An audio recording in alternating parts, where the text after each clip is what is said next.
Sorry for the late start, but having some problems or unexpected issues with my laptop. So let me just who we got here? The Osashro Hills. Howdy. Let me go ahead and do this while I've got it streaming up here. I'm going to go ahead and get the to where I can see the stream a whole lot better, or see the comments a whole lot better, because right now I'm having to use my hail and welcome everybody. Bear with me just a little bit. Again, I'm sorry for the delay. I'm supposed to go live at 7, and as you can tell now, it is later than that. All right. Hopefully I'll be able to get in here and watch myself. All right, so we've got the Atara Psych, Hayes, howdy, Nerf Berserker, what's up? Dean, hello. Yeah, technology. It's not so much that this is a new laptop that I've got, right? And I've never streamed from this laptop before, and for some reason, the settings of the camera have just got me like totally like whitewashed out. Like it looks like I've got like fluorescent lights shining on me, and I'm just like, that's not gonna work. You know, not that you guys want to see my face, but I would hate for you to be looking at the quality that it was giving me from that. I'm not gonna do that. Yay, what's up, Jake? Found the working stream. All right. Hail and good evening, Gray. And Kalena, Leanin. Howdy. Hello, Zach. Hello, Centuryman 398. So, first of all, just let me say thank you, everyone, for tuning in and watching this live stream. I'm going to do my best to keep up with all the comments here. And it's a live Q&A, as it says, so any questions that you have, I'm going to read them and respond to them, and just wanted to hang out for maybe an hour or two and, you know, have a drink or two. So make sure you guys are staying hydrated too, no matter what. Stay hydrated, wash your hands. Stay healthy out there. How's everybody doing? Is this quarantine thing, or is this stay-at-home, self-quarantine, isolation thing, is it driving you nuts yet? Hope you're all doing well. Hey, Christina. She says, hail and skull. Hey, Matthew Petrie, what's up? It's the 5G Corona conspiracy light curse. Man, that is a crazy thing. I've seen it. I have seen this 5G conspiracy thing, and it cracks me up. There we go. Cracks me up when I see what people are out there thinking is the cause of this whole thing. But whatever, right? People are going to think what they want to think. Yes, I did, Dean. I did make new runes. So if you guys didn't catch my most recent video, it was titled Sigurblot Blessings or whatever, and that video was really fun to put out. I talked in that video about a new rune set, so I'm going to show you guys. I've not posted any other photos or anything like that online of that rune set, so you are all kind of like on the inside. You're getting the inside scoop right now, so consider yourselves privileged. But if this is your first time watching the live stream, again, hail and welcome. My name is Jesse. Didn't mean to just run right into all the official stuff, but thanks for watching. If you haven't yet, please subscribe to the channel. Ding the bell for notifications. Kaylana says it's driving you crazy.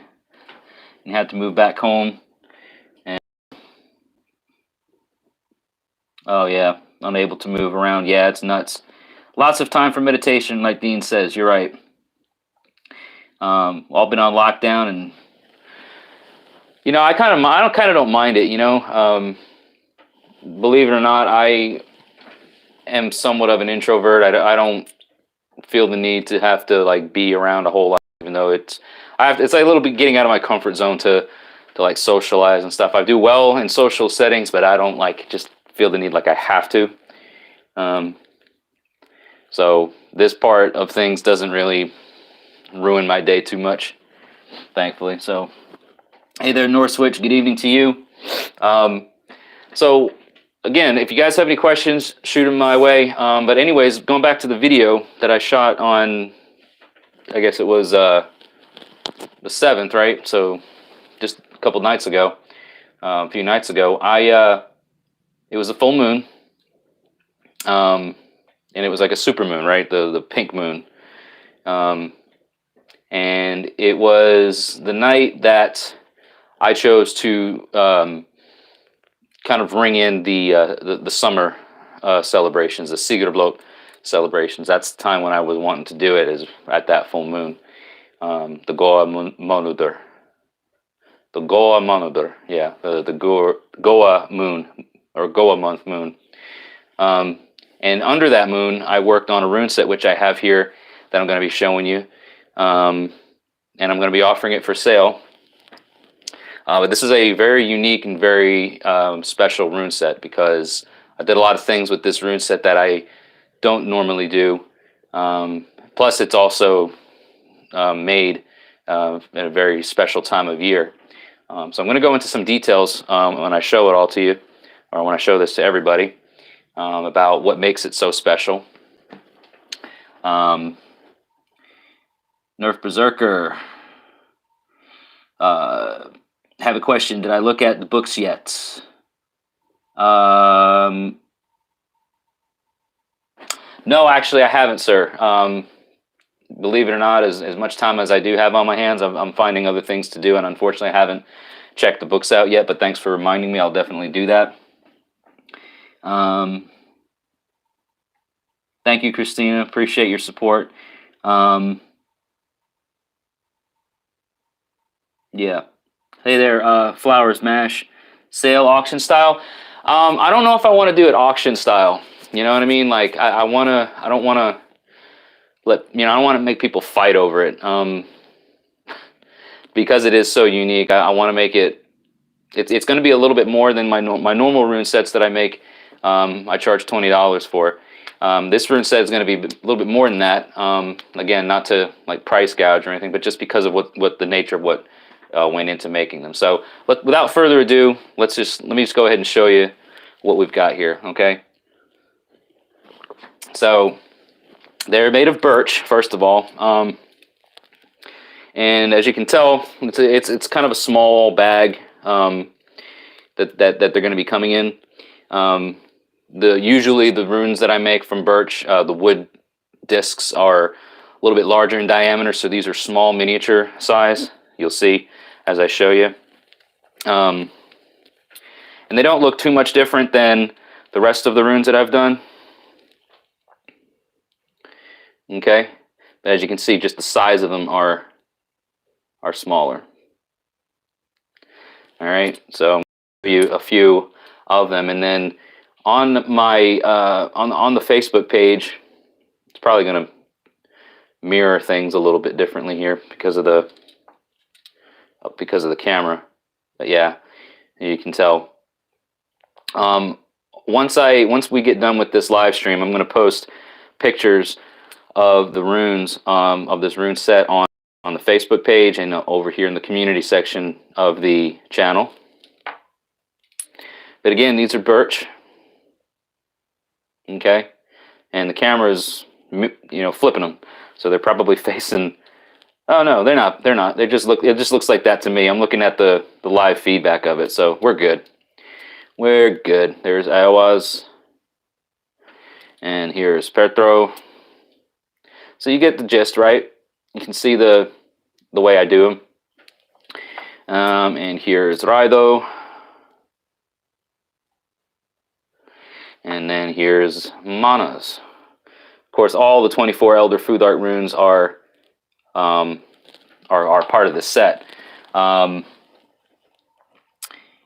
Yes, Tolman, I do. Or Dean makes his own runes and sell numbers and then do a drawing. Or oh, I see what you're saying. As Tolman says, raffles like sell numbers then do a drawing. Thank you, Dean says they look nice. Yep. 20 shots at $5 each. It's not a bad idea. Kind of like the idea. And then just see like who's $5 in the pot kind of thing. Let me show you guys the rest of them. I want to show you all the runes. These are very special. All right, here's Feu. And I'll tell you a little bit about what went into the making of these runes. Wunyo. Phone's gonna buzz here and there. My apologies. Little Kenaz right there. Little torch action, right? Here's Eng. Engbaz. What makes these so special is a number of things. So to start with, they were made under a full moon, which isn't too uncommon for a lot of folks to do. A lot of heathens. Matthew Petrie, if you're watching, you only make runes under the full moon. So if you want a rune set from Matthew Petrie over at Odin's Beard Woodworking, you are going to have to wait for the full moon cycle to come around, and then he will make you a set. But I personally haven't. I've made a couple of sets near and around the full moon, but this is one that is particularly special. It is made, this is Hagalaz, of course, made during and under the light of the full moon, and they were kept out, and here's Gabo, kept out to absorb the full moon's light, right? So you could say that they were blessed under the light of the full moon, of the Goa moon. That's one thing that makes it special. The next thing that makes them special is that a friend of mine, he makes mead. And part of the celebration of the Sigurblot that I held was to offer mead as a sacrifice or as an offering, as a gift to the gods, right? And his mead was part of that process. His mead was used in the gifting to the sacred, and the mead, again, so like I said, locally sourced ingredients, homegrown, home brewed, and the mead, as we all know, as being a significant thing for it's has somewhat sacred senses to it, right? We read about in the lore, and we see that Odin is very much closely associated with mead or wine. At least he doesn't live on anything food or drink. He just lives on wine alone, right? So mead is something connected with the sacred, that we connect with the sacred. So these runes, in addition to being blessed under the light of the full moon, under the light of Moni, we're also blessed with the mead. So we have some mead that has blessed these runes. In the fire that was burning, that was sort of providing the ambiance or the feeling of our little event that we had. We were burning sage and rosemary and other herbs and things like that, and these runes were also allowed to receive and absorb the smoke from the fire. So there was, the light from the moon, the sky. You have the mead, the liquid, and then we have the fire elements. All these things were used to bless this rune set. And then finally, which was not a part of the plan, at least to do this, but the day after the full moon, the day after all this, a thunderstorm came through, and it was pretty. It wasn't like a crazy thunderstorm, but it was pretty significant. Got a good bit of rainfall, and with Thor being so close, and with the the significance of him and our protector of Midgard, the rain that was coming down and the lightning in the sky and the thunder around, these runes were allowed to sit out and receive the rain from the sky, and then the lightning from the sky, and the thunder in the air and everything. So lots of very significant parts have gone into these runes, and they are. I love them. I love them personally. I almost want to keep them, but what I want to do is I want to put these up for one person to purchase. So let me just catch up on the comments. Hello, Angel Mills. What's going on? Hey, J.M. Olafson. What's going on, man? Good to see you. Thanks for joining the live stream. Mariah Trujillo, hello. Is it hard making my own runes, Kaylana? I at first it was a little, just getting a steady hand and getting the straight lines and everything the way you want it to be. It's a little tedious process at first, but it's definitely a wonderful experience. I love doing it. So the more you do it, obviously, the more easy it gets and the better you get at it. Not very hard. It just really depends on how elaborate you want to get into making them, right?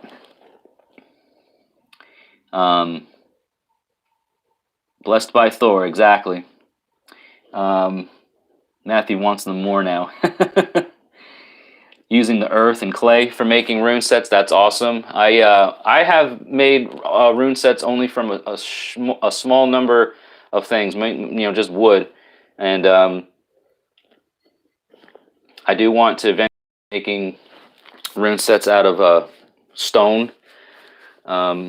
I want to get into making, if I can ever get my hands on the materials, making rune sets out of bone. So a lot of fun in doing it, and me being a Vitki and working with the runes every day in my spiritual practices, they're very near and dear to me. First time here, Angel. Matt from Odin's Beard sent you. Well, awesome. Thank you so much for tuning in and watching, and welcome to the live stream. Invite you to please subscribe to the channel. I do these live streams very infrequently. I don't really have a set schedule for them, and usually when I do, it's quite an extended one. I just like to hang out and talk and chat and see what everybody's up to and answer questions, maybe do a little bit of reading from the lore. And today is going to be sharing and showing this rune set off and putting it up for sale. So welcome to the show, and thanks for joining. Antler runes are enjoyable to make, Mariah. Thank you for that. That's another one. Anything animal bone, antler. Cool. Just got a text message from somebody and wanted to acknowledge who it was, so I saw that. Sorry about the phone buzzing. You'll just have to get over that. Been saying gonna buy a pair from either you or Matt. You each make good ones, both of you. Yes, thank you very much, Christina. Matt does really awesome work. I love what he does, and I love the significance behind, it's all handcrafted, right? So he's out there getting the material, carving them himself. He's not, it's very authentic and it's very true, and I love that about what he does. Hail from Goodlettsville. First time here. What's up, James White? Well, hail to you from Goodlettsville. I'm from over here in Murfreesboro. So wherever everyone else is, hail and welcome from right here in Middle Tennessee. But here's the deal. I want to give everybody a fighting chance for these. Okay. And it really is going to depend on, it's really going to depend on just luck and fate, as it were. But here's what we're going to do, okay? I'm going to give everybody one chance to we're gonna do $5 pot or $5. I don't want to say raffle because I'm not raffling these off. But if you win, this rune set will only have cost you $5, and I'm not gonna accept more donations or more financial offerings as an added method. You only get one shot. You only get one entry. Okay. But here's what we're going to do. Cool. Snag the cherry from Matt. They just spoke to me. Awesome, Angel. All right, guys. So here's the deal. If you look in the live chat right now. Now consider the fact that this is exclusive and this is happening for one night and one night only, and it's only for as long as this live stream is going. All right. So I just posted in the live stream a link to my PayPal. Okay. So for $5, if you send a $5 entry to that PayPal link, okay, that will put you in the drawing to receive this rune set. Now again, only one entry per person. So if you send more than 5 or double your, if you want to try to double your chances, that's not how this works. So please don't send more than the $5 if you want to be in on this. But we're going to run this for the duration of this live stream. Right now it is about 7:40 p.m. Central Time. And I'm going to probably be live here for at least the next hour, maybe longer. And I will periodically post that link down in the chat and remind everybody as people come and go. But if you see people comment that you haven't seen there before, please let them know that we're offering this birch rune set that has been made and blessed under the Goa moon. And these are also, by the way, they are sealed because of all the blessings and because of all the things that have happened to them. I usually just leave the runes that I make raw and unstained, unsealed. But these are all sealed and stained with like a wax sealant. Okay, so these are ready to go for your use.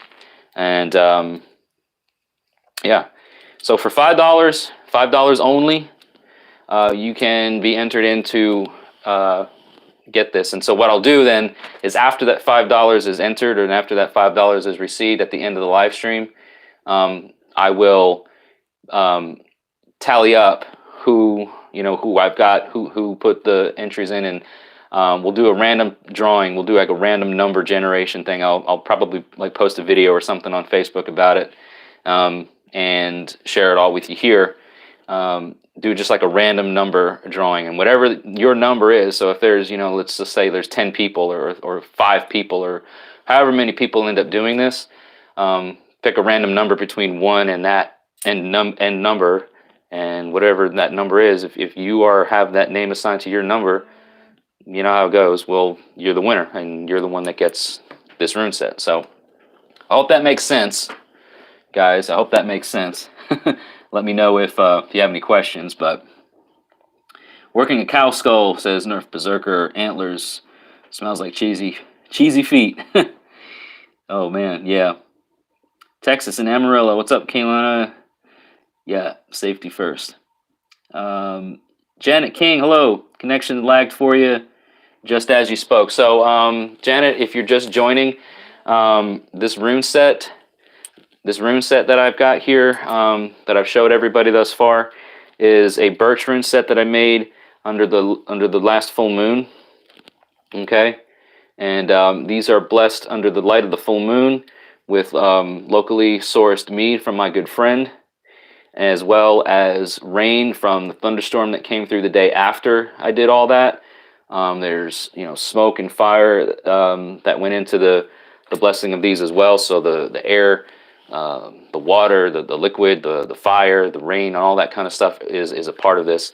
And it was a thunderstorm too. I was saying the thunderstorm was actively going on, and I was standing out there with the bowl full of runes and just letting the rain and the lightning and the thunder and everything just absorb into them. So very powerful set, up for up for sale, and it's $5 to get into it. So $5, it could be yours.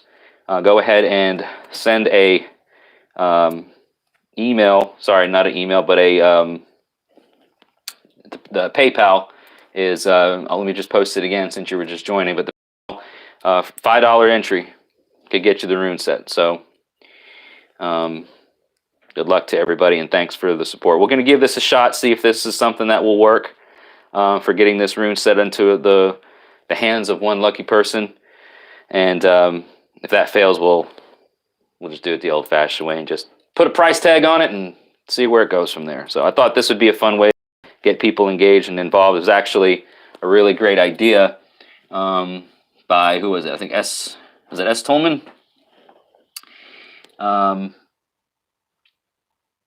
Thanks, JM. Says going to leave this quote-unquote auction up. And then this will make... oh, wow, cool. Well, thank you very much. Thank you very much for that. You don't have to do all that, but I appreciate it, and it's very kind and very much appreciated. So good luck, everybody, and let's continue on with the show, shall we? Man, this quarantine thing, this stay-at-home orders and shelter-in-place orders and stuff, how much has it affected everybody, or how much has your life been affected by this? Mine, not so much. Makes things a little bit difficult when you're trying to, go to the store, do something. But like I said before, I'm pretty much an introvert anyway. I don't like being out as much as if I don't have to go out, I don't want to go out, and I'm not going to go out. So the less amount of time that I need to be out in the public and in all these people's faces or whatever, the less time that I have to do that, the better. But sometimes you get a little stir crazy. Sometimes you got some, was it cabin fever that can set in. I know particularly some people that have, anxiety and some forms of depression and stuff, that it can really set a nerve during times like this. So if you're experiencing that and you're having a hard time with it, just take a deep breath. Maybe read some of the lore. I'm going to be reading some stories from the lore tonight while we're just hanging out and chilling. We're actually going to do that here in just about 5 minutes.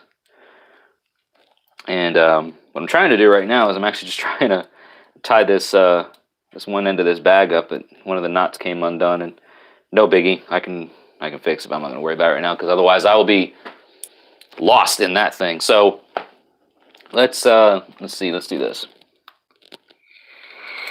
Grace says it's affected you guys a lot.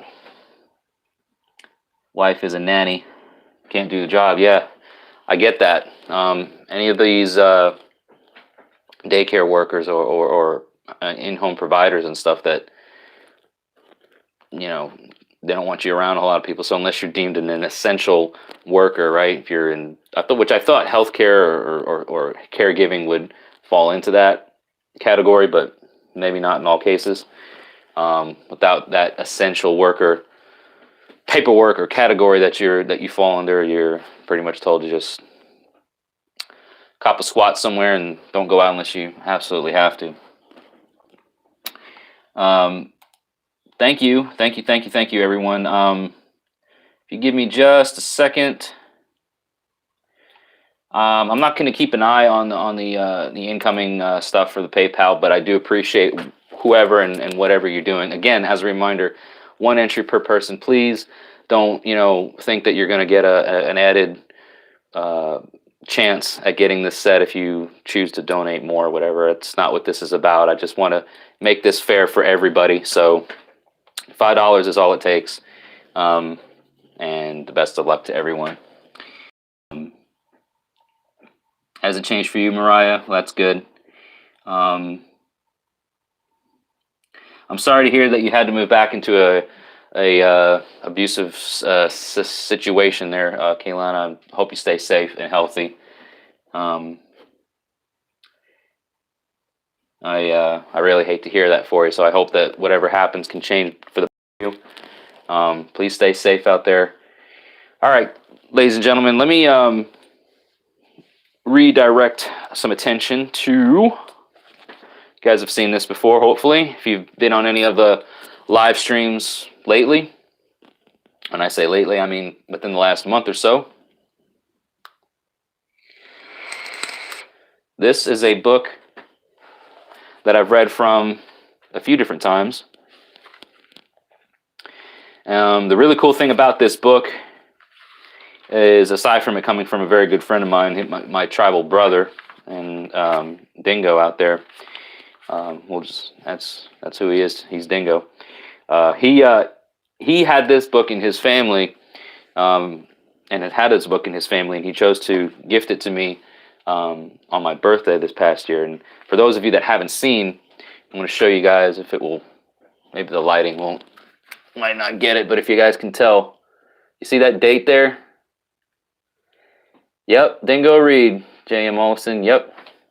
You guys see that date? It says 1901. So thinking about how long this book has been around and how many hands this book has passed through and how it has passed over to me is truly something special. But it's Asgard Stories. It's a Silver Burdett and Company publication, authored by, it's a Foster and Cummings. There's some really cool takes of the lore, right? So one of the stories we read from was, or that we read from here was the story of the beginning, kind of the way the creation story, or the beginning of mankind, and then all that, the beginning of everything. Read also about Tyr and the wolf, Odin's reward from having gone to Mimir's well and giving his eye for a drink of the mead, and obtaining wisdom from doing so. And now today, we also read about Freya's necklace and how she was, some of the things that she had to do, or some of the things that she did to get that necklace. So today's story is going to start us off speaking of a deity who is near and dear to many of us, I think, especially us as Norse heathens, as Germanic pagans. Who doesn't love Thor, right? Who doesn't love old Redbeard? Big brother to us all. Many of us, we consider him like a big brother. At the very least, he is our protector. The protector of Midgard, and always, battling the Jotnar and stuff up there. So we are going to be reading the story called, in this book, The Hammer of Thor. And yes, Snurf Berserker, I think you know where this one's going. So anyways, let's go ahead, and I'm going to read this to y'all. It's not a very long version in this. This version's not very long, so we're going to breeze right through it. But here we go. The Hammer of Thor. Sif was the wife of mighty Thor, the thunder god, and she was very proud of her beautiful golden hair, which she combed and braided with great care. One morning when she awoke, she was filled with grief and dismay to find that her lovely hair had been cut off in the night while she slept. Her husband happened to be away that day, but when he came home late at night, Sif was careful to keep out of his sight. She felt so ashamed of her shorn head. Thor, however, soon called for Sif, and when he saw what had been done to her, he was very angry. Now, Thor has a quick temper, right? He's action first, ask questions later kind of guy. And he had a very quick temper in this case as well. So everyone feared it for his fierce anger and the results of this. Who could have done this wicked deed, thought he. There's only one among all the Aesir who would think of doing such a thing. Give you one guess whose fault this was, right? So Thor lost no time in finding Loki, and that mischief god had to admit that he was the guilty one. But he begged Thor to give him just a few days, and he promised to get something for Sif. that would make her look more beautiful than ever. So Thor decided to give him a chance to try and commanded him to give back to Sif her golden hair.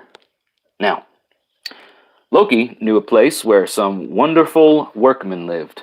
So he went off as fast as he could go to Niflheim, the home of the dwarves under the earth, and asked one of them to make quickly some golden hair for Sif. Besides this, he asked for 2 gifts to carry to the gods, Odin and Frey, or Freyr, right, same, so that they might be on his side if Thor should bring his complaint before the Aesir. Loki did not have to wait long before the dwarf brought out him a quantity of beautiful hair, spun from the finest golden thread. It had the wonderful power of growing just like real hair as soon as it touched anyone's head.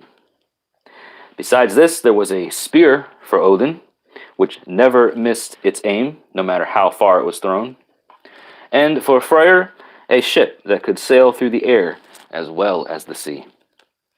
Although it was large enough to hold all the gods and their horses, yet it could be folded so that it was small enough to put in one's pocket. Loki was greatly pleased with all of these wonderful presents and declared that this dwarf must be the most skillful workman of them all. Now it happened that another dwarf, named Brok, heard him say this, and he told Loki that he was sure he and his brother could make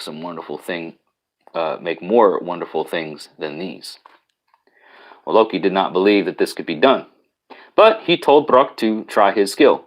The Aesir should judge between them, and the one who should fail in the trial must lose his head. Then Brok called his brother, Sindri, and they set to work at once. They first built a great fire, and Sindri threw into it a lump of gold. Then he told Brok to blow the bellows while he went out, and be sure not to stop blowing until he could come back. So Brok thought this an easy task, but his brother had not been gone for very long when a huge fly came in and buzzed about his face. It bothered him so that he could hardly keep on blowing. Still, he was able to finish his work, so that when Sindri came back, they took out of the fire an enormous wild boar, which gave out light and could travel through the air with a wonderful speed. On the second day, Sindri threw another lump of gold into the fire and left his brother to blow the bellows. Again, this buzzing, stinging fly came, and even more troublesome than before. But Brok tried very hard to be patient and was able to bear it without stopping his work until Sindri returned. Then they took from the fire a magic ring of gold, from which 8 new rings fell off every week. The third day, a lump of iron was put into the fire, and Brok was again left alone. In came the cruel fly. Now, if you've all heard this story before, you probably know by now who this or what this fly is, but if you hadn't read it before, had you guessed that this could very well possibly be Loki, right? The mischief maker. Well, it is. And he bit that poor little dwarf so hard on the forehead that the blood ran down into his eyes and blinded him so that he could no longer see to do his work. So poor Brok had to stop just before Sindri came home, but not before the hammer which they were making in the fire was nearly finished. Only the handle came out rather too short. This magic hammer was named Mjolnir, and had the power of never missing its mark, and would always return to the hand which threw it. When Loki appeared at last before the Aesir, with the 2 dwarf brothers and their gifts, it was declared that they had made the finest things, for the hammer, which was given to Thor, would surely be most useful in keeping the giants out of Asgard. When Loki found that the judgment was against him, he started to run away, but Thor soon made him turn back again by threatening to throw his hammer after him. Then Loki had to collect his wits and think of some way to escape losing his head, instead of making the dwarfs pay the forfeit as he had expected. At last, he told Brock and Sindri that they could have his head, according to the agreement, but as nothing had been said about his neck, they could not, of course, touch that. Thus, the wily Loki, by his wit, saved his own life. And that is the story of how Thor got his hammer. Or a rendition or a version of it.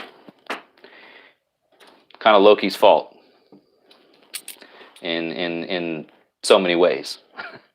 Really, because he had to go to the dwarves and get the hammer, and then had to try and stop the dwarves from making everything that they were making. So all in all, at the end of the day, it's Loki's fault.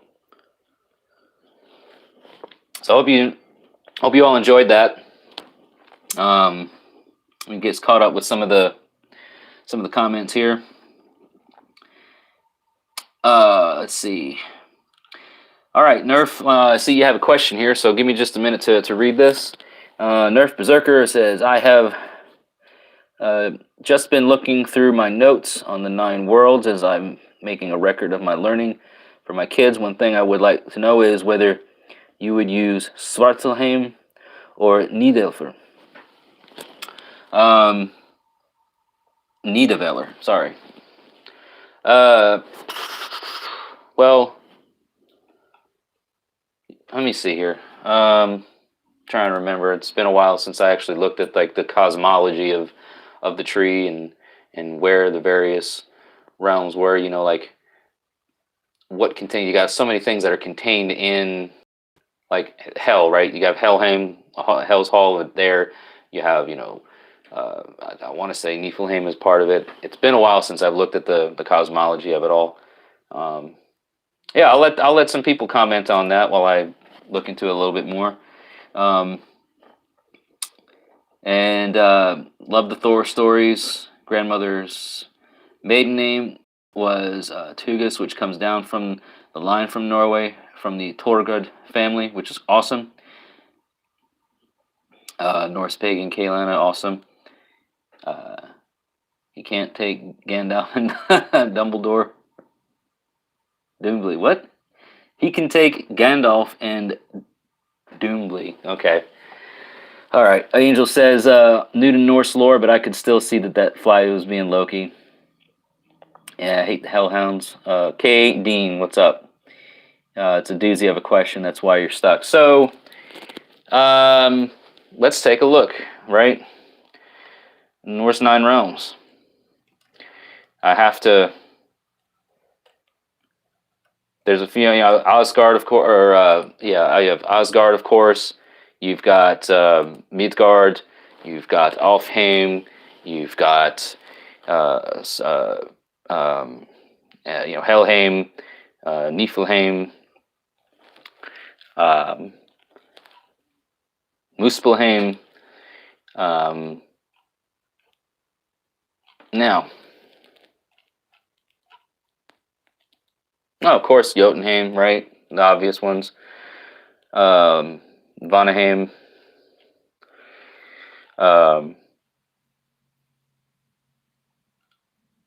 Yeah, now Svartalheim is definitely one. But I'm trying to remember, like, which one did you say? Let me go back to read it. You said, would you use Nidavellir? I'd probably go with Svartalheim. Ugh, this stupid phone buzzing, all the notifications. Problem is, I can't turn notifications off. Well, I guess I could. I probably should have done that. Probably should have turned notifications off. My apologies, everybody. Man, I haven't heard about Nidavellir in a while, so that's why I was like, which is which, right? Is there one that's... Let me look at something here real quick, because now you got me thinking. Now you got me thinking. You got the mind fire lit. So So it's interchangeable, right? As I'm doing some research myself, it's interchangeable. It's called the home of the dwarves, the realm of the dwarves. Could be called either Nidavellir or Svartalfheim. Svartalfheim. Nidavellir is Old Norse for love fields, and Svartalfheim is homeland of the Black Elves. So it's, I guess it's probably, I'd have to do more research on it right now just because I don't want to speak in haste, but it almost seems like something that was, depending on when in history or when the names, were added to the stories, that one was called something versus the other. So might want to blame Snorri for that. I don't know. Let's see.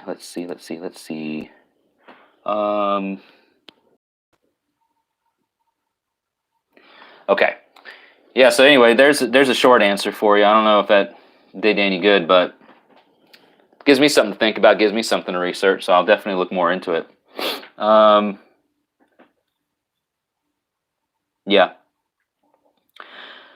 Making your first runes now, S. Tolman. Getting caught up with all the comments. Thanks, everybody. When I want to work bone, let me know. And making bone pendants for years, I have some hard-won knowledge. Okay, good. Well, anything you're willing to offer would be good to know. I know you don't want to breathe in that bone dust and stuff like that, but as far as the materials used to work with it, I'm sure it's very tricky at times to work with that material without the right tools. It's always Snowy's fault. Thor had a lot in common with your other favorite mythical creatures, Joe Exotic, aka Tiger King. Oh, damn. I was hoping I was going to avoid the Tiger King memes or the Tiger King references. I've successfully avoided watching the show. Just because at first I didn't realize that it was an actual documentary, right? That it was actual real life stuff. At first I thought it was just some outlandish off the wall crazy, which it is outlandish and crazy, like it's wild from what I've heard. But I've not watched it, and I don't care to watch it. It's just my thing. But yeah, you can't avoid the memes, especially if you hang out on the internet and for any length of time. You can't avoid the memes, and I gotta admit the memes are pretty cool. With some of them, I saw one the other day. It was a G.I. Joe Exotic figurine, right? Gave me a chuckle. But for everybody that's just joining and still hanging out, if you're watching but not commenting, hail and welcome. Please be sure, if you like Norse mythology, Norse heathenry, Germanic paganism, anything like that, that you have subscribed to the YouTube channel here and turn bell notifications on. I am currently opening up, I don't like to call it an auction because I'm not auctioning these off, but these are birch rune sets that I made under the Goamundur full moon. Okay, and they are blessed under the light of Moni that night.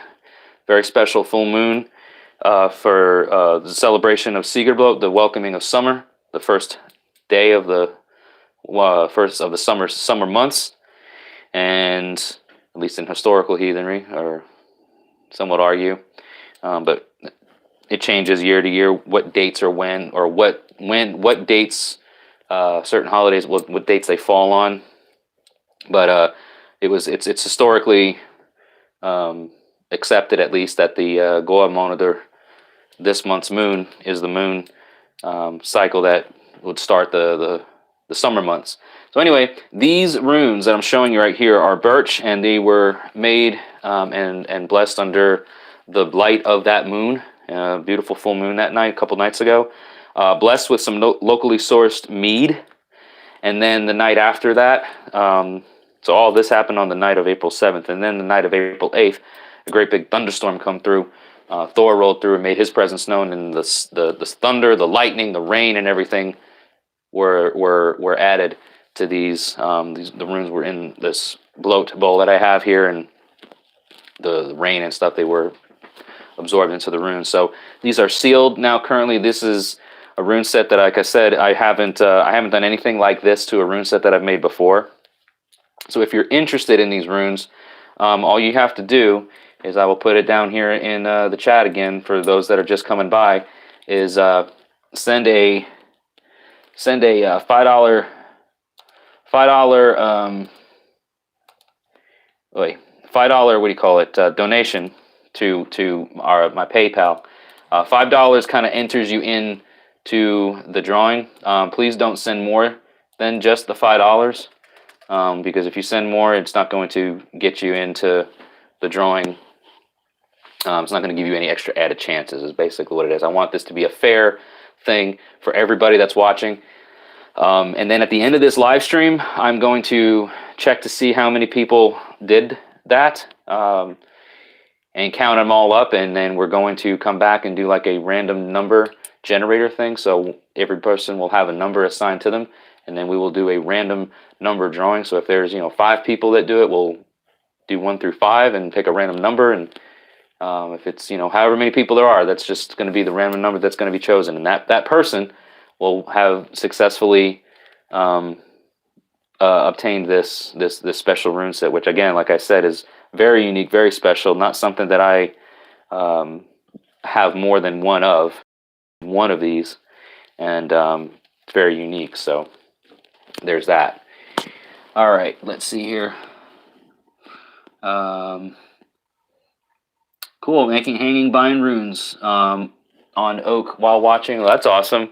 Do you mean like oak branches, like staves, or are you like talking about putting like an ornament, like hanging an ornament, that sort of thing? So whatever it is that you're doing, whatever crafts you're doing, guys, this is a great time to be doing that sort of thing, right? It's a great time to be getting all artsy fartsy, crafty kind of thing, because we're all stuck indoors where this quarantine thing's going on, this isolation, stay at home, stay in place, shelter in place, whatever they're calling it nowadays. So that's all going on, and we're just sitting around. What else are we going to do? And it's a great time to tap into those kind of craftsman, craftswoman, crafts-lady, whatever your whatever thing you'd like to do. It's great to get into that now than ever, because we got all that added time. Oh, cool. Hanging a line like an ornament, going big to small. That's great. So K Dean, are you says, not gonna lie, I look like somebody from Tiger King. I think I know what you're talking about. I think I know who you're talking about, and again, I don't know the names, but I think I know who you're talking about, and you made me laugh, so thanks for that. Doing your own bind runes on either stones to go on your altar, or crystals to wear as a necklace. Bind runes are very powerful, and it's great to hear people getting into that.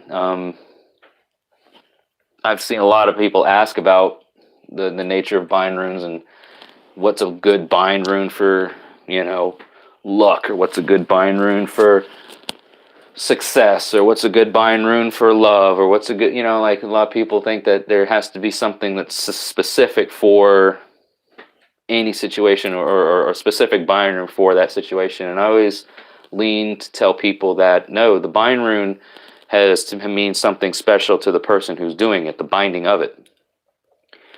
So I could make a bind for something that I want to see achieved, and speak to the Norns in that way, and try to work fate in my favor. And somebody else may be wanting to do something of the similar fashion, but come up with a totally different bind for it. Doesn't take away from the meaning of mine versus theirs. It's just that I recognize a need, or I recognize certain things to mean a certain thing, and that's what I chose to go and do. That's what I chose to use to set that, set that thing in motion.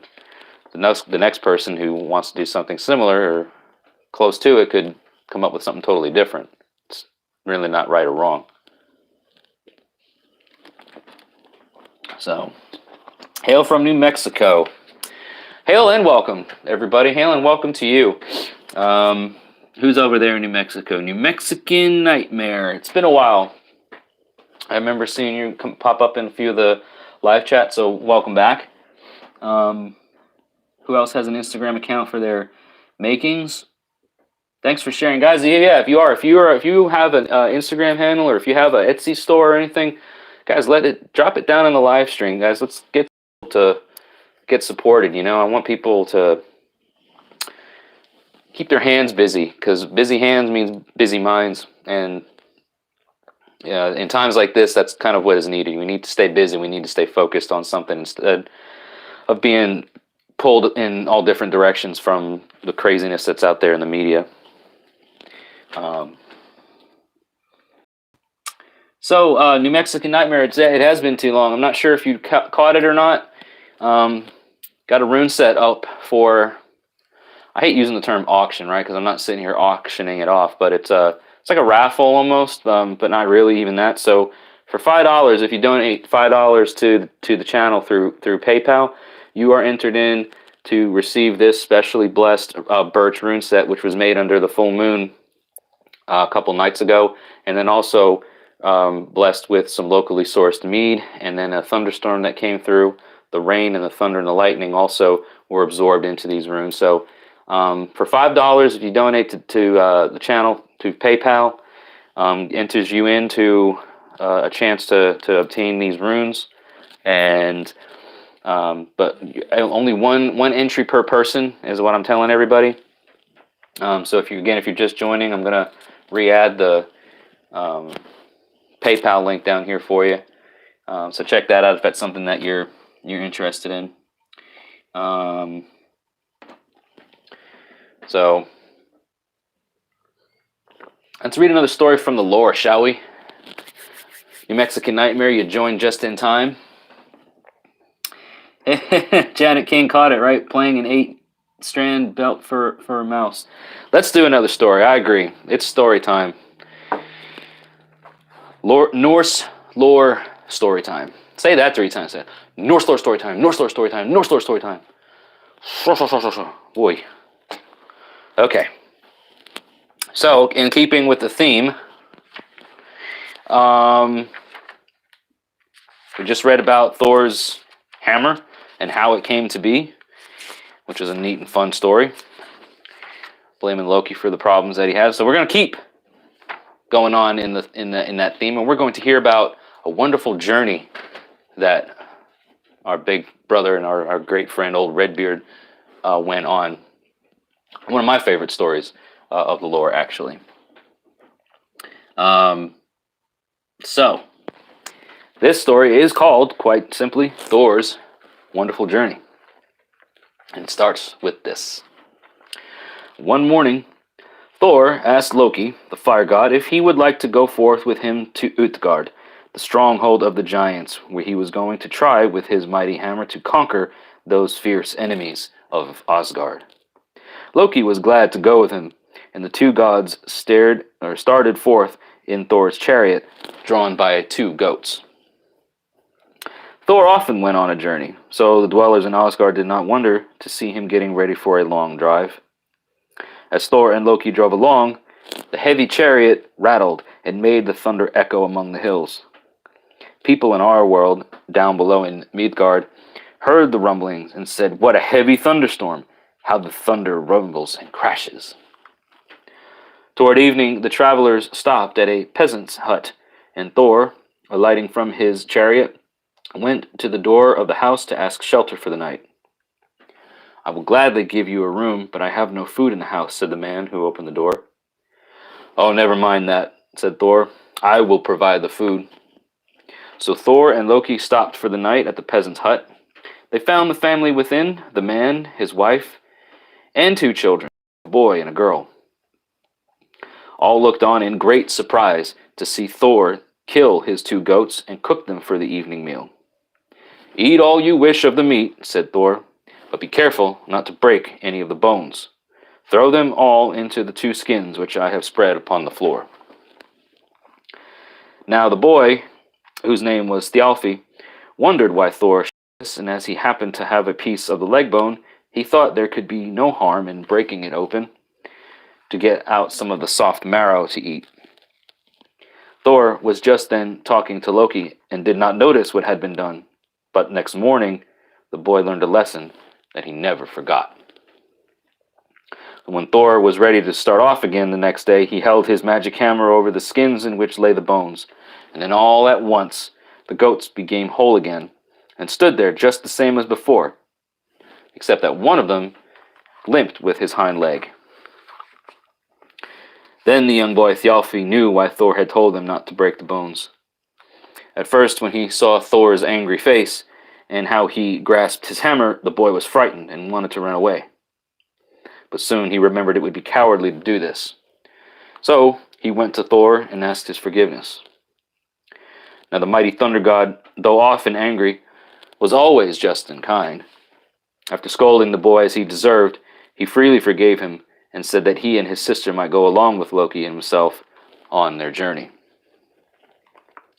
The four started off after saying goodbye to the peasant and his wife, leaving in their charge the chariot and goats, for it seemed best to finish the journey on foot. At nightfall, they entered a thick forest through which they wandered on for miles, when all at once they came upon a house, and a strange-looking house it was.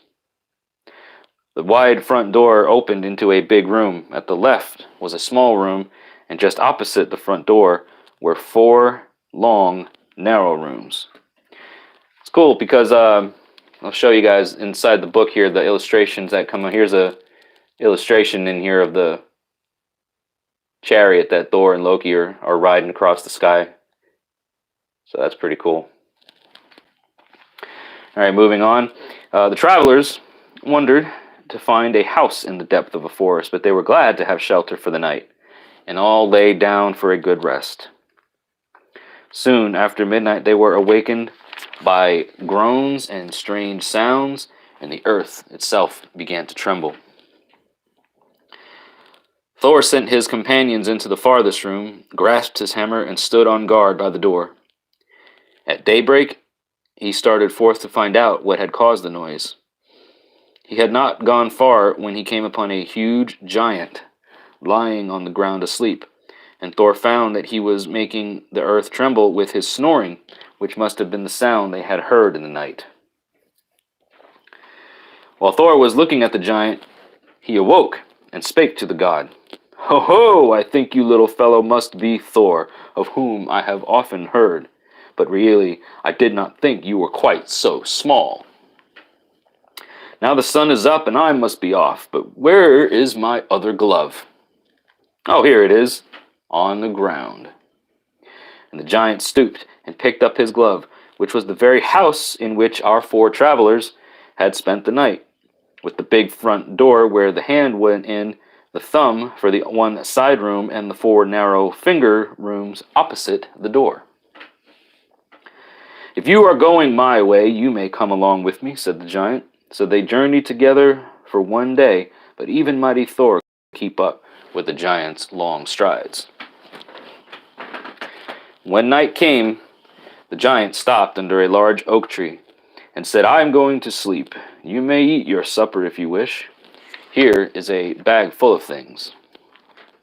Now saying this, he fell asleep and was soon snoring. But when Thor tried to open the bag of food, he could not untie the cord. This made him rather angry, for the giant had tied up their food with his own. He looked at the huge figure lying before him asleep, and when he thought what a mean trick the giant had played upon them was, Thor seized the magic hammer and threw it at him. "Did a leaf just fall on me?" said the giant sleepily. "Haven't you eaten your supper yet? Well, I'm going to sleep again."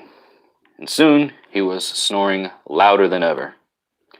Thor grasped his hammer tighter than ever, and threw it with such strength that it seemed as though it must surely have killed the giant. But again he rubbed his eyes and said, "I thought an acorn fell on my head." He had hardly spoken when he was again asleep. Well, at this point, Thor's pretty pissed. Like, he's had it up to here now with this guy. Well, this third time Thor hurled his hammer with all his strength, and it seemed to hit the enemy in the forehead, was buried out of sight, but the giant only said, "I think there must have been birds overhead in this tree. I think to have felt a feather drop down on me. Are you awake, Thor? I think we better be going on with our journey, and if you are bound to go to Utgard, I will show you the way. But I advise you to go home instead, because you will find bigger fellows than I in Utgard." But Thor had made up his mind to go on, and nothing could make him change. At noontime, the four friends left their giant guide, whose path led another way. They had not traveled far when Thor spied a large city looming up before them, and soon they came to Utgard, the home of the fierce giants. Although it was surrounded by high walls, Thor and his friends were able to creep through the bars of the great gate. When they came to the palace and found its door open, they went in, and there sat all the giants with their king, Utgard Loki, at their head. A quite different Loki was this giant king from the mischievous fire god, the Loki from Asgard, who now stood before him. Upon seeing the four strangers, the king of the giants said, "Why, you must be the great god Thor. I really did not suppose that you were such a little fellow, Thor, but probably you are stronger than you look. Now, before you sit down at our table, you must each show some proof of your strength." Well, then Loki, who was very hungry, said he was sure he could eat more than anyone else. So the king called one of the giants to come forth, saying to Loki, "If you can indeed eat more than one of my men, you will perform a great feat." A huge trough full of meat was brought in, and Loki began eating at one end while the giant began at the other. They reached the center together, but Loki had eaten only the meat, while the giant had devoured meat, bones, trough, and all. Thialfi, the peasant boy, took his turn next, and boasted that he was the fastest runner of them all. "Oh," said the king, "it will be a most wonderful feat if you can win a race against one of my men." And at this time, Thialfi ran the course. He kept ahead and near the end and was beaten by only a few yards. The second time he came off worse, and the third time he was only halfway around when the giant had reached the goal. Thor, however, was not at all cast down by the failure of the others, and he proposed to try a drinking match. My kind of guy. So the king brought forth a long drinking horn, saying, "My men usually enjoy this in one draught if they are very thirsty, though sometimes they have to take it in 2 swallows, or even 3. Then Thor put his lips to the drinking horn and took one long, deep pull, thinking he had surely emptied it.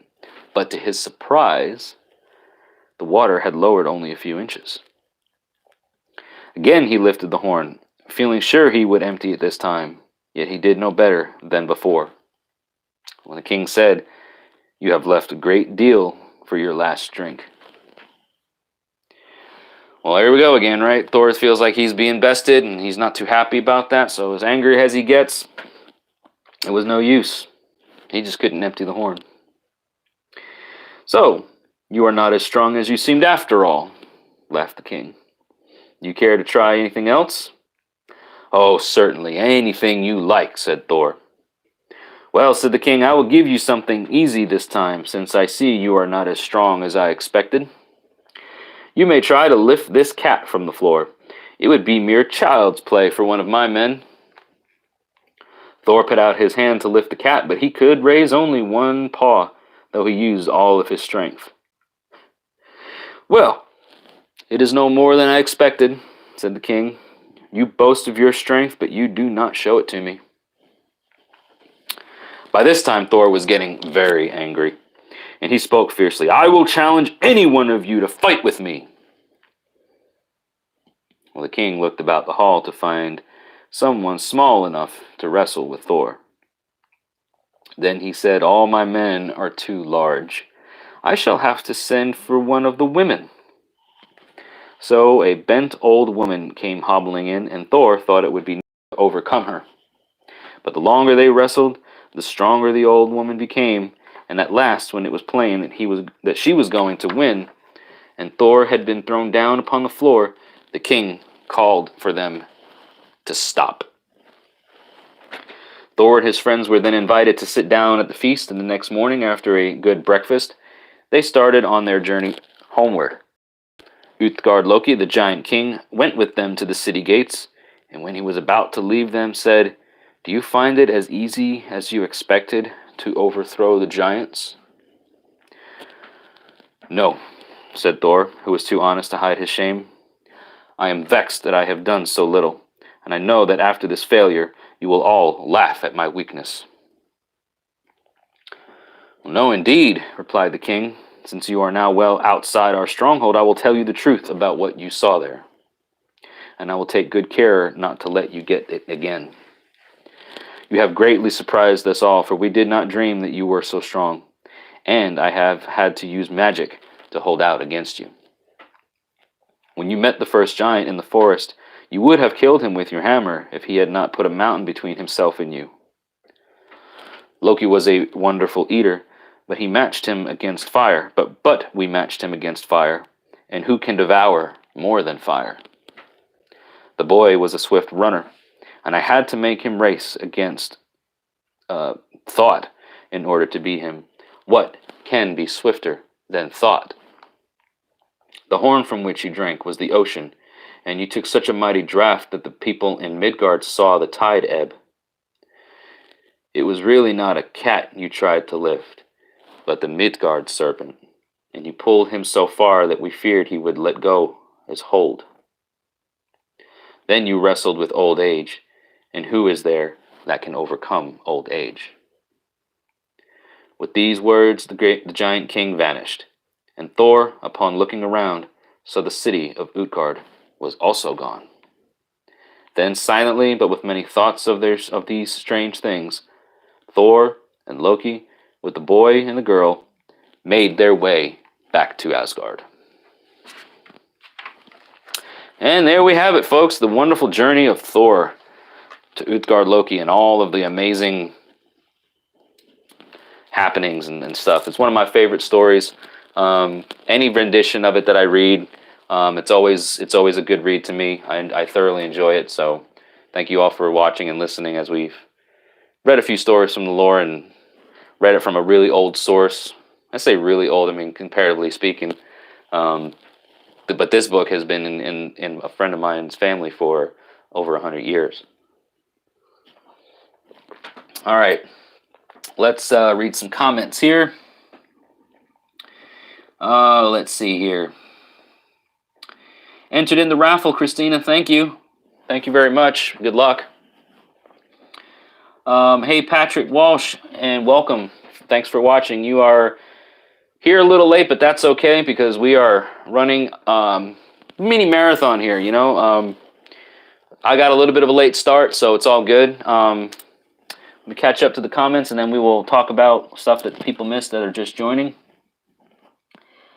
Oh, thank you, S. Tolman, man. You know that I appreciate that. I really want this to go to somebody, and I was gonna just do just a flat price, not really knowing what to offer. But for those that are wondering what S. Tolman's talking about, Patrick Walsh, I got rune set that I made under the full moon.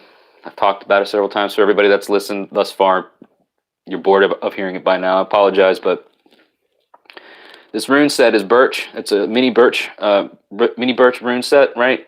And these runes are blessed under the light of the full moon from the Goamundur, and that was the start, the Sigurblot celebrations for me the other night. Not only that, but they are blessed with mead, fire and smoke with burnings of herbs like sage and rosemary and stuff like that. And then the night after the full moon, Thor came through and made his presence known with the thunderstorm, and we had a great rainfall. And these runes have also been touched by the rain and the thunder and the lightning that was within the same time frame of the full moon. So a lot of sacred energy and stuff coming to us here in Midgard now.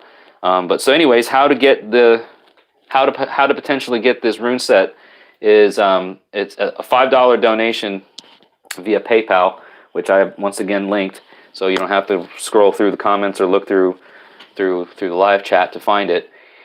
So a $5 donation, and it's not a, you know, I appreciate everybody's support and all this, but please only send the $5 if you want to be entered into it, because sending more is not going to give you an added benefit or an added, you know, any more added luck into it. So it's going to be very randomized. So at the end of it all, when we end this live stream, that's when it'll be done and over with. And however many people we have entered into the drawing, if it's 2 or 3 or 5 or however many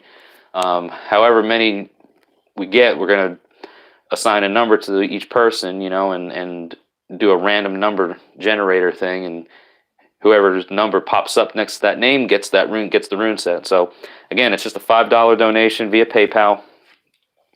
And I wish everybody the best of luck, and thank you guys for hanging out with me tonight. Friday night live stream, Q&A stream, reading a few stories, some of the lore. Patrick, I think you just came in on the tail end of that one from the wonderful journey of Thor's wonderful journey to Utgard Loki. So there'll be another one coming here in just a little bit, probably, as we just kind of hang out and socialize a little bit, socializing via social media while social distancing. Sean Connery, social distancing. Yes. Anyway, thanks, Patrick. It's a fate drawing. Yes. How far back do I have to go to find the first story from this book, Angel? So I've done, I think, 2 live streams before today, 2 or 3 live streams. So like maybe just within the last week or 2, if you go through my catalog on the channel and see the live streams, but some of those live streams are kind of long as well. I think the last one was over 2 hours. Might have been like a 2.5 hour long thing. That was a fun night. I was doing scotch tastings, reading stories from the lore. I was actually in the middle of burning a rune set. Like I was, you know, working on them right then and there. So that was a long, fun live stream, and I'd like to do something like that again, maybe soon.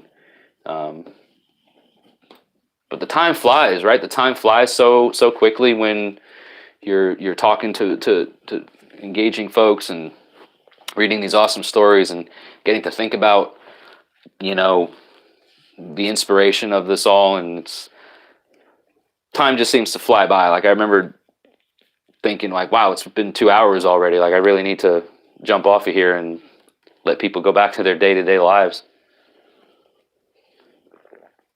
But we are in a time right now where day-to-day lives seems to be, people are looking for things to do and trying to do. And I figure, well, what better time than now than to, you know, hang out and talk and ask questions and engage with one another and read some stories from the lore. So, and try to get someone this really awesome rune set. Now, as I was explaining earlier with this rune set, you know, I don't normally do the things that I did with this rune set to all of my runes. Usually just burned and sent off, very naturally finished. These are sealed because of all the stuff that went into them. You know, all the energy and everything that came out from the sky and from the fire and from the water of the storm and from the mead and just everything, right? Like a lot of tremendous energy. So these are sealed with a wax sealant, but you can certainly do what you want to with them should you be the lucky recipient of them. So I'm really happy to offer these. Like I said, I was almost tempted to keep them myself, but I have a lot of great supporters out here and a lot of wonderful people who have helped me get to this point of the channel and be able to do what I'm doing. And I want to give back in that sort of way and just say thank you all. So while we're here in quarantine, you know, doing this whole isolation, self, you know, quarantining and what do they call it? So, shelter in place, you know, while we're all doing that sort of stuff, I figure, well, let's make the most of this. and get something out here to somebody. I hope you're all doing well. For all the folks that are just joining or that have just recently joined, I hope your quarantine is going okay. I know there's some folks out here that may be in a bit of a dire strait with their living situations, and I really hope for the best for all of those folks that may be going through things right now. But try to find the positive when and where you can and focus on that. Get help where you can when you need to. Stay safe, stay healthy, stay strong. Thank you, Angel. Thank you very much. And like I said, everybody, I want you all to know that this wasn't my idea, right? My idea was just here's a price and whoever wants it gets it. And I thought, well, that's nothing wrong with that, right? But I didn't know what price tag to put on this because of everything these are almost priceless to me. I mean, like if I were the one getting this, right, and if I was the one having something like this to try and obtain, I would think that ultimately at the end of the day, when if I got them, they would be invaluable to me. Like I couldn't sell them for anything. They wouldn't be worth any amount of material money. So it was really hard to put a label on it because, again, the Goa-Munudar moon, the rain with Thor's presence nearby, the mead that was locally sourced, the hands, the energy, the weird that is a part of these runes now. It's such a lot of big stuff going on. So I'm glad for the suggestion. Thank you so much. I think it was S. Tolman who suggested we do something like this. So great suggestion, and I wish everyone the best of luck for it. So again, please, it's just the $5, right? I know I've said it a bunch of times, but I want to remind everybody. So enough of that. Enough of the banter about the runes. Let's go ahead and get into another story. I think it was Nerf Berserker, if he's still on, was mentioned something about hammers, Thor's hammer being lost or stolen or something like that. And I have to admit, the first line that I saw of the previous story that I read before the last one, I thought that's where we were going with that story because I haven't fully read the whole. I've read all the stories, right? But when I saw the title, I thought, well, this has got to be the one about Thor losing his hammer. But it's actually about Thor getting his hammer and how that whole thing came to be. Well, now, my dear friends, we're going to read how Thor lost his hammer. Also one of my favorite stories of the lore. No matter what version I read, no matter what twist what twist somebody wants to put on it, this is one of my favorites, is how Thor lost his hammer. And I want to say that I want to, at least whenever I hear this story, whenever I hear references to this story, it always makes me laugh, makes me smile, and pretty much everybody I know that knows this story gets the same kind of feeling. Like they get the same reaction when they read or hear this story.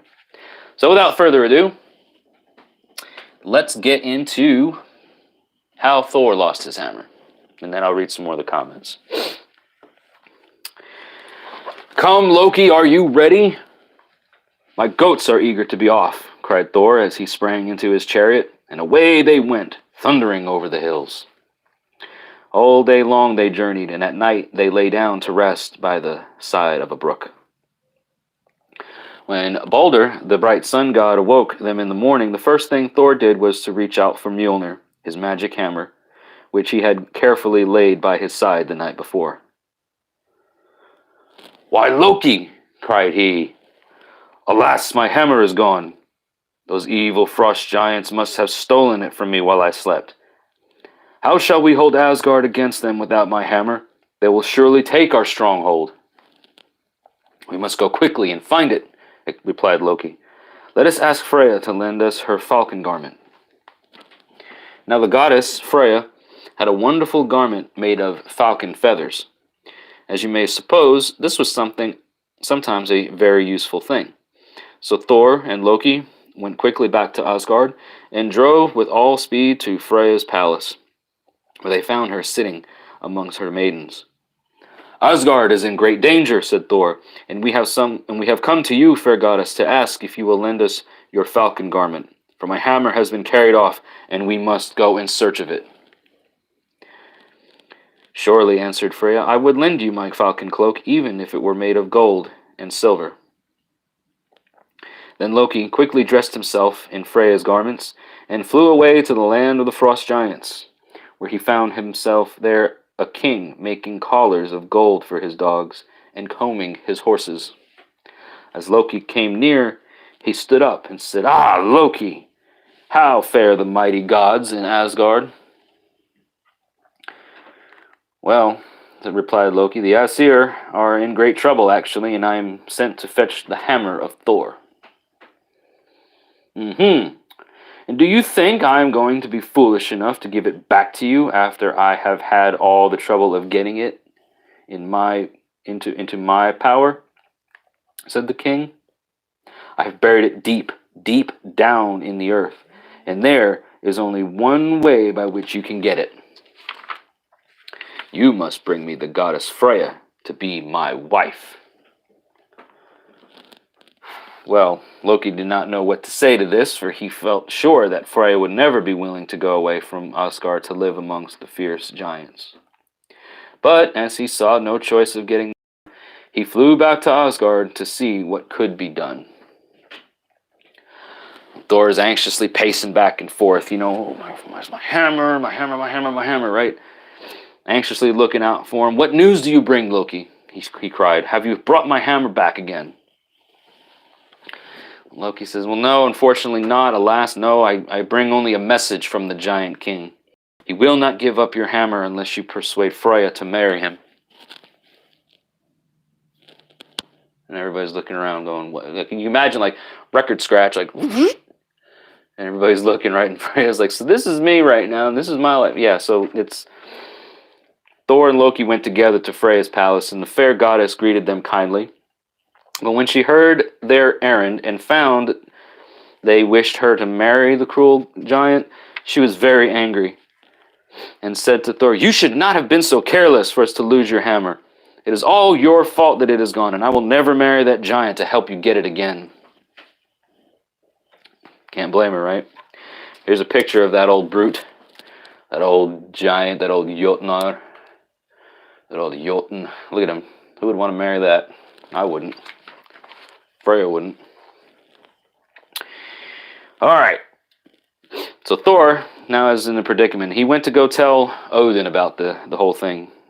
Calls a meeting for all the Aesir, and it was a very serious matter that they were to consider. For if the king of the giants only knew the power of the mighty hammer, he might storm Asgard and carry off fair Freya to be his bride. So the Aesir met together in their great judgment hall in the palace of Glodsheim. Long and anxiously they talked over their peril, trying to finalize some plan for saving Asgard from these enemies. And at last, Heimdall, the faithful watchman on the Rainbow Bridge, proposed a plan. You guys know where this is going, right? You remember this one. You guys already know. Let us dress Thor, said he, in Freya's robes, braid his hair, and let him wear Freya's wonderful necklace and a bridal veil.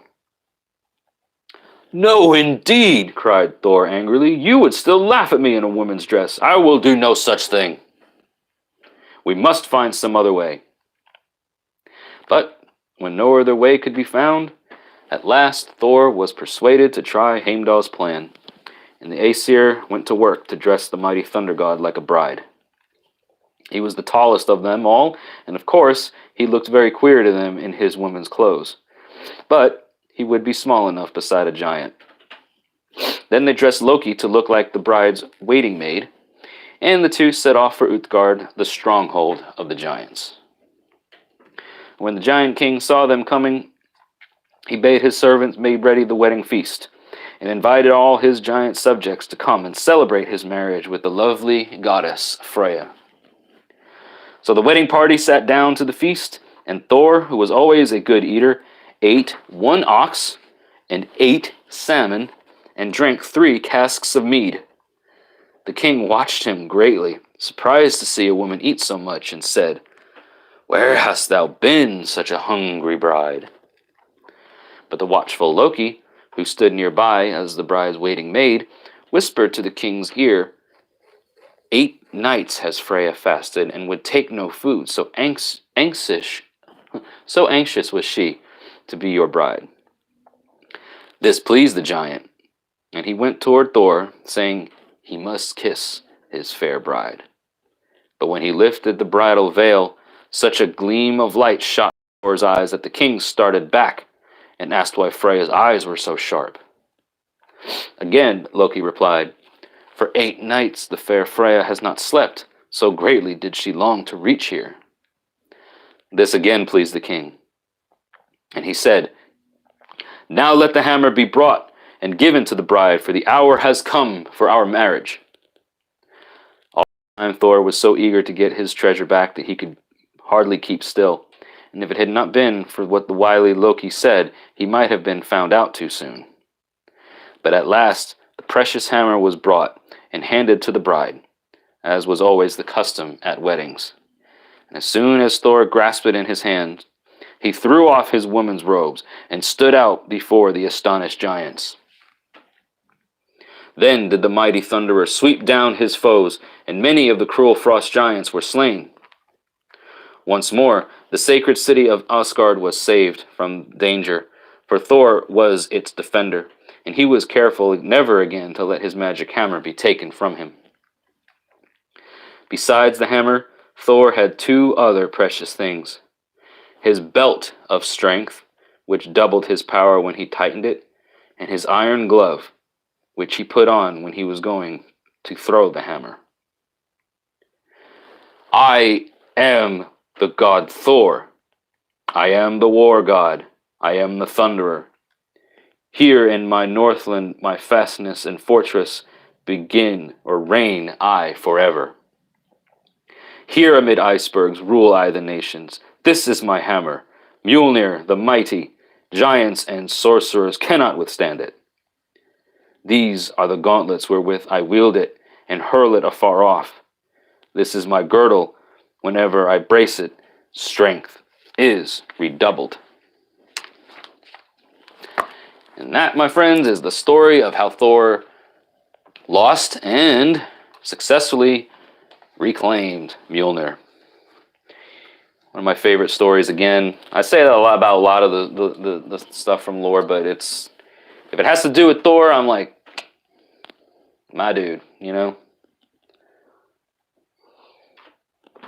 My guy. All right.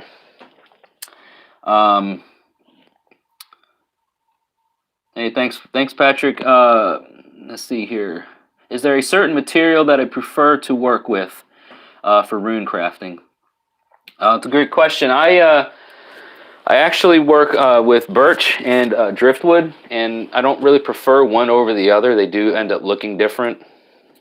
Of course, the pieces of wood are feel differently in the hand and work a little bit differently when I'm burning the runes into them and stuff. But I was talking earlier, maybe before you showed up into the live stream, I was talking earlier about wanting to get more different materials to work with the runes in, and some of them being stone, bone, or antler, and other types of woods. I actually think I am supposed to be having some apple wood shipped to me to work on a rune set, so I'm excited for that. I've never worked with apple wood before, but I like working with birch. It's easily and readily available around here, as well as driftwood pieces. So thanks for the question. New Mexican Nightmare says, already have a rune set from me. But it's just, if you draw my name and you can put it back and then let someone else win, I love the chance and happy to donate. Well, thank you so much, New Mexican Nightmare, and hail to you for that, for even saying that. You didn't say that, and quite honestly, I'm flattered and humbled that you would do so, because I don't keep track of everybody who gets, who buys rune sets for me and helps support the channel that way, which it really truly does. I love doing it, and what you get from me is I feel just, it's as much of a pleasure for me to provide it for you as I'm sure, I hope at least it is to get them. But thank you for putting that out there, New Mexican Nightmare, and thank you for your donation. I can hardly imagine Thor in a dress. You know, you just picture this, just like this gigantic, just burly, red bearded guy, you know, and just super strong, muscular looking guy in a dress. You know, I mean, you can't help but just crack up laughing with the veil and everything. You know, I mean, I remember there's a local heathen kindred in this area called Raven Moonhearth, and they hold some public events and that are not just for Hearth members, that are not just for the tribe. So they will do some public events. They've had one called Shadow Moot, which is usually in the fall. They've had one called Sunablot in the summer. And I want to say that it's been at Shadow Moot, which I haven't attended a Shadow Moot before, but I have gone to Sunablot once. But I want to say it's the Shadow Moot thing that they have. They have so they do like a lot of games and a lot of, you know, social building activities. They do at Sunablot. They actually had a hammer throw game, and the hammer that you threw was just like gigantic representation of Mjolnir, right? It was I would say probably about 20 pounds, between 15 and 20 pounds of steel and concrete. So it was, you know, you would grasp it and you would take all your might and swing it and try to throw it as far as you possibly could. So we did that. We did like archery and other games. But the point I'm bringing up right now, right, is I think it's at Shadowmoot where they've done Thor's Bride contest, or Thor the Bride contest, and they basically put it out there for all the men who want to. Who's the best dressed bride, right? And who's gonna and they win like a bottle of mead, or they win some kind of prize or something like that. And I've never gotten to attend the Shadow Moot events or do anything like that, but I always get a kick out of thinking about like that would be something that would be fun to see, you know, and fun to maybe even be a part of. But yeah, you get a bunch of dudes, and you can go as you know, you can go as much as or as little as you want. You can get, you know, a gown, a veil, the makeup, the braiding hair, whatever. Like some people have, you know, like the longer haired guys or whatever, like myself, like they'll have their ladies like braid up their hair and stuff from what I've heard. It's kind of funny, actually. So that had to be a thick veil to hide his beard. Well, yeah. And you know, I always thought it was like, you know, when the giant king, you know, lifted the veil up, and the only thing that kind of gave it away or made him like recoil back was the flashing of Thor's eyes. It wasn't the big beard, like that wasn't a giveaway, you know. I guess not, but I got my phone call coming in. I'm busy. It's a buddy of mine. He can wait. But so where are we? Where are we at? It is almost 9 o'clock here, guys. I'm going to read one more story, okay? Because by the time I get done with the story and talk about the runes just one more time, I'm gonna do that, and then we're gonna read the story, and then we're gonna call this quits, because that's hello. I'm busy on a live stream right now, Eugene. He'll get the picture. Anyway, I'm gonna end the live stream. I'm gonna go see the damages that you guys have caused in the donation thing for this. Really anxious to want to get this out to somebody. So let's go ahead and talk about this again one more time. I'm gonna drop the link down here for anybody that may be just joining. Once this ends, once the live stream ends, guys, this is it. This is it. So you've got about 20 minutes left if you want to donate, if you want to. Again, it's just $5. No more, please. No more than just that $5 entry gets you in to possibly win this birch rune set, blessed under the light of the full moon, the Goa month moon, with locally sourced mead, the fire and the herbs and the sage and the rosemary and stuff that was being burned in the fire, and then the rain, water, that was coming down during Thor's raging on with his battles. So thunder, lightning, rain, wind, all that is embedded in these runes. So it's going to be a wonderful, wonderful thing to receive. So that being said, the next story that we are going to be reading in this series is kind of a short one. This should only take about 10 minutes or so. So we'll read this story and wrap up any questions that you all have, and probably cut this stream short at about 15 past the hour. So the next story here is called A Gift from Frigga. Frigg, the All Mother, right? Odin's wife. So let's read about a gift, or the gift from Frigg. Long years ago, there lived a peasant and his wife, who led a quiet, busy life on their little farm at the foot of a mountain. While the wife was busy indoors with her housework, her husband watched his flocks in the field, or sometimes wandered up the mountainside to hunt for game, which he would carry home for dinner. One day, he had stayed farther than usual, and found himself on the top of the mountain, where the ground was covered with ice and snow.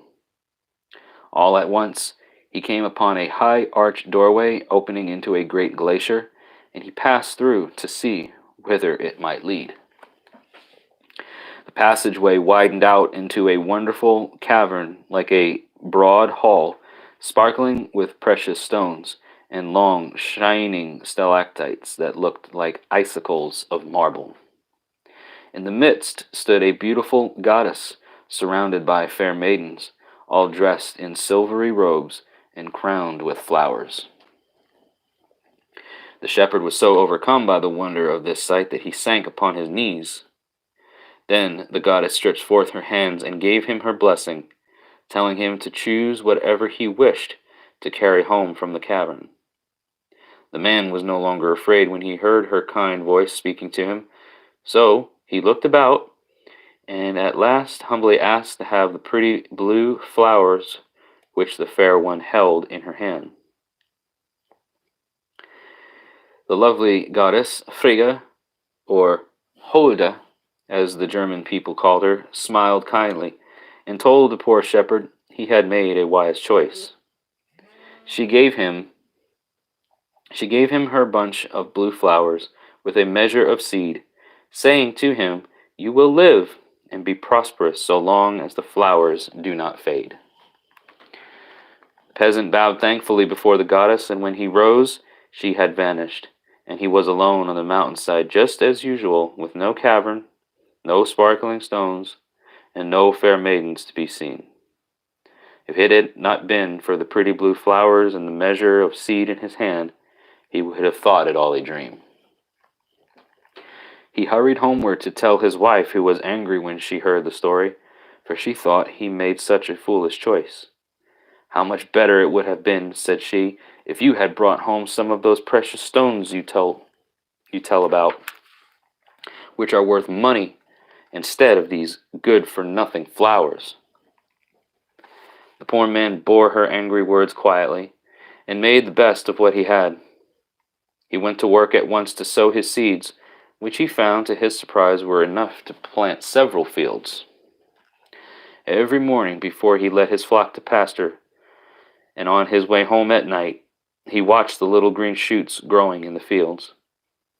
Even his wife was pleased when she saw the lovely blue blossoms of the flax opening. Then, after they had withered and fallen, the seeds formed. Sometimes it seemed to the good man, as he stood in the twilight looking over his field, that he saw a misty form, like the beautiful goddess, stretching over and out with her hands over the field of flax to give it her blessing. When at length the seeds had ripened, Frigga came again to show the peasant how to gather his harvest of flax, and to teach his wife to spin and weave it into fine linen, which she bleached in the sun. The people came from far and near to buy the linen, and the peasant and his wife found themselves busy and happy, with money enough and to spare.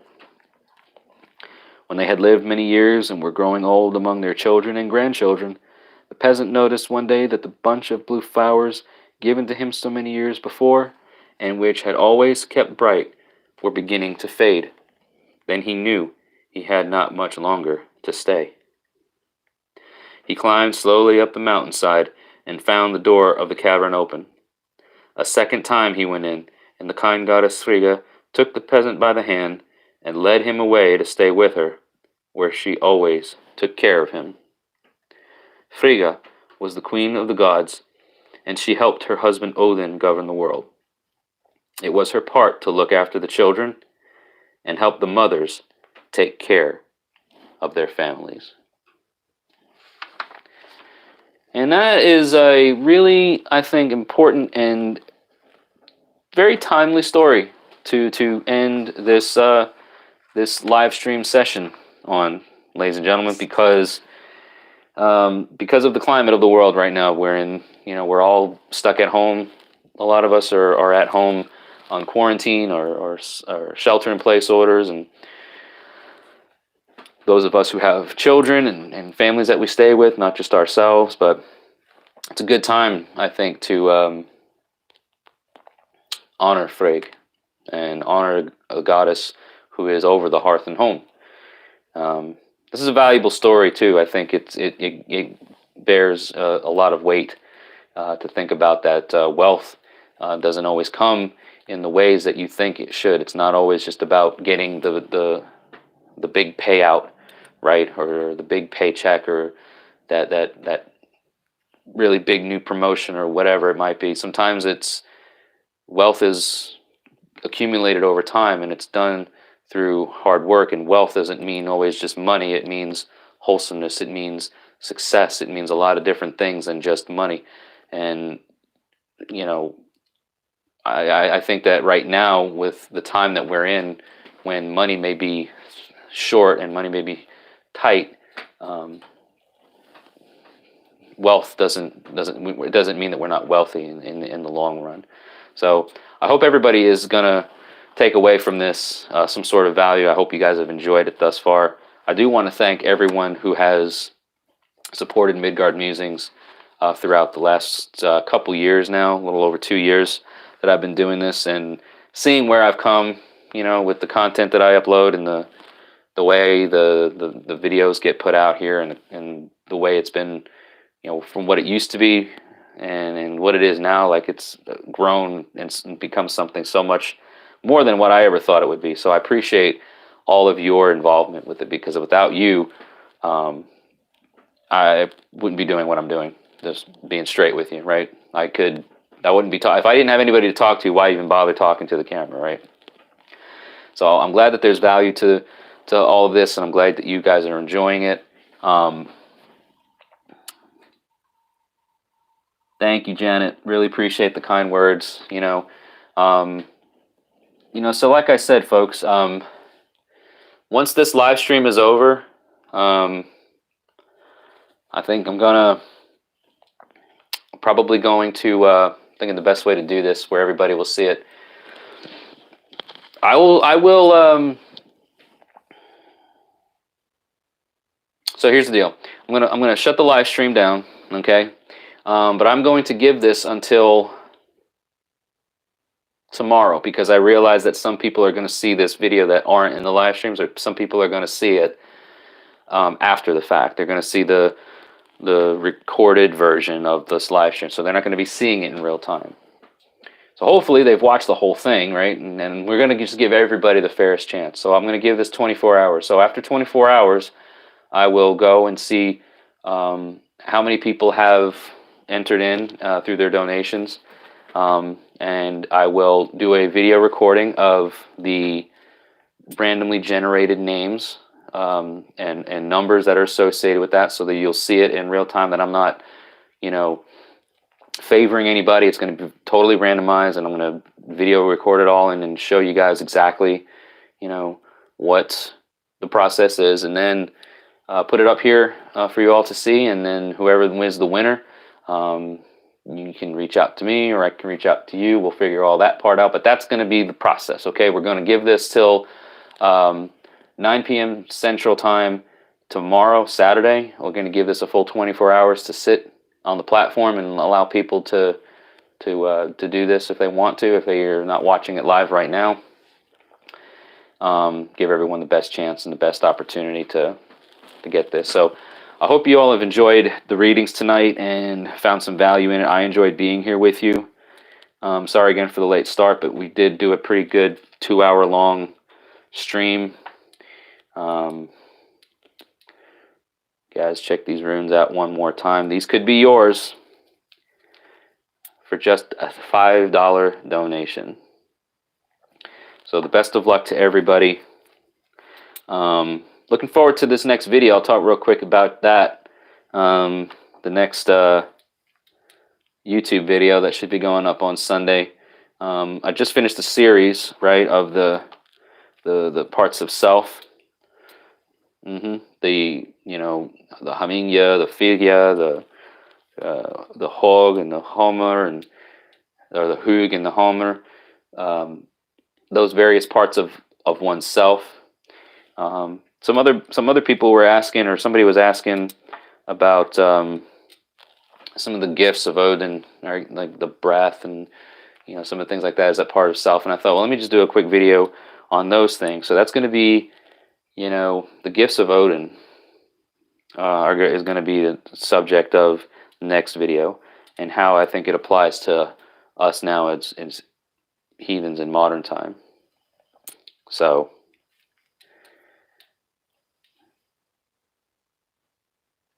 all right, ladies and gentlemen, I am going to wrap this up. Hope you've all enjoyed tonight's live stream, and looking forward to seeing the results of this auction, raffle, whatever you want to call it. Like I said, I don't like using the term auction or raffle, because I'm not out here just running through a bunch of things just trying to get some money. I want somebody that is going to enjoy this set, and I want everybody to get an equal opportunity to get it. So best of luck to everybody. Thank you all again so much for watching tonight's stream. If you haven't yet already, make sure you click the subscribe button. At the very, very least, share the videos around on the channel, because that costs you nothing. You don't have to pay anything. You don't have to donate anything to the channel or to a rune set, but sharing the videos, subscribing, that costs you nothing, and that is a huge help. So please do that for sure. I want to say thank you especially to Janet. Gordon Hockett, thanks for commenting. You have a great evening. S. Tolman, wonderful suggestion. Hello, Angel, thank you for your donation. Nightmare, thank you so much as well. Great seeing you again. And Patrick Walsh, and who else here? Christina and Mariah and Kay Dean, Angel, everybody. Just, if I haven't mentioned your names, it's not because I just didn't want to scroll all through it. But everybody who's watched this far, thank you all so much for watching tonight's stream. And everybody, you all have a wonderful, wonderful night, okay? And stay safe out there, and stay tuned for the results of this rune set winnings, all right? So really appreciate all your support, everybody. Hail and thank you, and I'll see you in the next one. Have a great night.